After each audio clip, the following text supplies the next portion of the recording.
Ladies and gentlemen, hey, hi, how you doing? Welcome back to the channel. Thank you so much for stopping by. Let me say, there's just been surprise on surprise on surprise when it comes to Call of Duty lately. Today, woke up, thought it was going to be a usual Monday. Lo and behold, we've got some brand new patch notes for Warzone and some brand new weapon tuning, some major weapon tuning at that when it comes to the patch notes. Definitely some very big surprises in here and things that are drastically going to change quite a few different loadouts within Warzone right now. So as we go through them all, if you enjoy the video at any point, let me know by dropping a like on it. Would be seriously appreciated. And of course, if you are new to the channel or if you haven't already subscribed yet, feel free to do so. That way you can always stay up to date with absolutely everything going on in Call of Duty. And also, today is the final day that Code Immortal will get you 30% off on everything on the G Fuel site. So if you want to grab a new tub, a shaker cup, a starter pack, anything at all from the G Fuel site, Code Immortal has got you covered. But without further ado, let's go ahead. Let's jump into the Season 5 patch notes. We've got the August 16th update. We got some bug fixes first and foremost. They fixed an issue allowing multiple squads to enter the same red door. They also say this addresses other related issues such as dying to the gas in the red door hallway, so a few fixes there.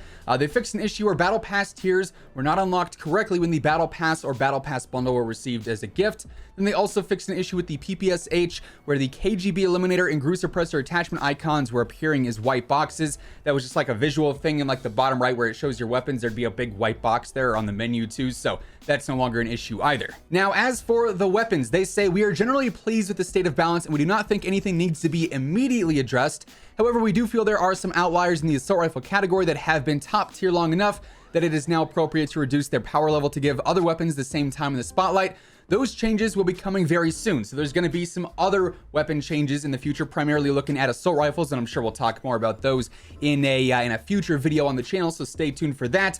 But as of today's update, like I said, some very surprising nerfs for the most part on the assault rifles. The AS VAL had its maximum damage decreased from 30 to 27. A 3 damage point decrease is actually pretty significant. The AS VAL, following our balance overhaul, retained one of the fastest easily achieved TTKs in the game. While its magazine capacity does hold it back, its TTK potential has remained well outside of the range we've been targeting. So basically they just want to nerf the TTK on the VAL majorly to bring it more in line with all the other weapons in the game. Then for the SMGs, on the Fennec, the bullet velocity was increased by 13.4%. The Fennec has struggled to gain some footing due to its glaring weaknesses. This change will make the Fennec slightly more viable at further distances. Honestly, my biggest quarrel with the Fennec was its lack of range. It seemed like past 9, 10, 11 meters, it was just useless. It had no velocity. You had to lead your bullets so much that it wasn't worth using. And obviously, with that fire rate, if you're missing shots, you're going to have to stop and reload, right? Garbage Man is just going backwards down the street. What? But with this velocity increase, it's actually going to make it a lot more viable in some of those more SMG-based fights, but also a little bit further out from that as well. So the Fennec might actually get bumped up quite a bit because of that adjustment. Its TTK is already extremely good, just because of how fast firing it is and whatnot. So that velocity increase is actually pretty solid. Now, SMG Charlie MW. This is the Modern Warfare MP5. Here, the maximum damage was decreased by 3 again, 34 to 31. Pretty significant drop off. The maximum damage range was decreased by 5.4%, and the upper torso damage multiplier was increased by 0.1.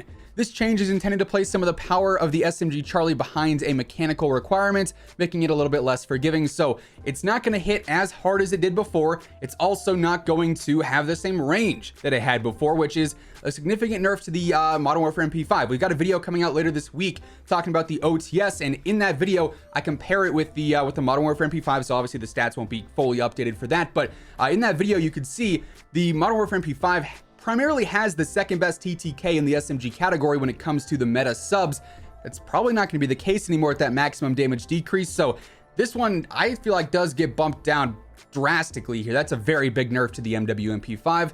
On the OTS 9, the ADS weapon sway was decreased. When making large sweeping motions while aiming down sights with the OTS, players could find most of their front iron sight obstructed. Okay, so this was actually already fixed in the Season 5 update. It's the whole issue with the iron sight not being there, so, or not like staying locked to the weapon, I should say. So that was already fixed, but I guess they went ahead and included it here anyways. Then we get to the handguns. Here they say handguns were fortunate enough to evade the initial balance overhaul. These changes aim to place most of the powerful secondaries at a power level that is more in line with the other weapons of their class. So for the amp, the maximum damage was decreased from 33 to 31. The mid-range damage is now 28, and the minimum damage range, or the minimum damage rather, was decreased from 28 to 23. So the amp is not going to hit at all like it did before when it comes to damage. That's actually, again, a very significant nerf. The M19, this change only applies while using akimbo. As we know, the M19 akimbo were the fastest TTK in the game, I believe.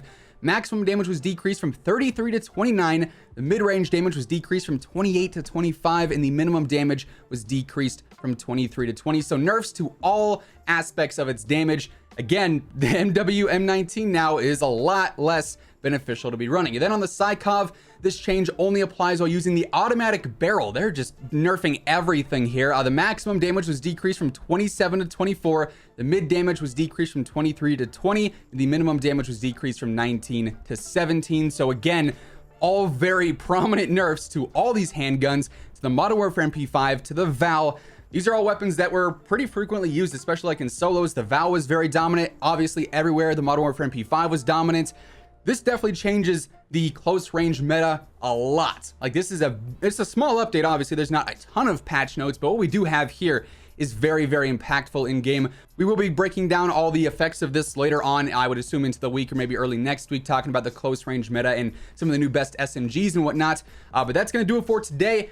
Definitely quite a few surprises when it comes to what's going on at the meta. I'm surprised that we didn't see these updates with the season 5 patch, because that was only 4 days ago or whatever. So not much time in between that patch going live and this one. Obviously, they did tease this weapon tuning in the whole season 5 update, but this is definitely a big update overall. You're gonna have to change up quite a few of your setups if you are running any of these weapons. But that said, there are some solid alternatives. Obviously, for a close range rifle, there's multiple alternatives there that are actually pretty good, and obviously some SMGs that do that same work as well. As a replacement to the Modern Warfare MP5, the OTS is probably the best SMG in the game right now. The Cold War MP5 is obviously a pretty good alternative. The Bullfrog, the MAC-10, there's a lot of options there. So that's more of just like a favorite thing. Everyone loves the Modern Warfare MP5, and now it was just nerfed into oblivion, unfortunately. Then for handguns, obviously you're not really using these a ton in game unless you're grabbing Ghost or like Restock or something, but there are some other alternatives to some of these as well. I mean, you're still gonna have things like the Diamati, which is very good. So there's alternatives to all these nerfs now that you can still keep up with some solid setups, but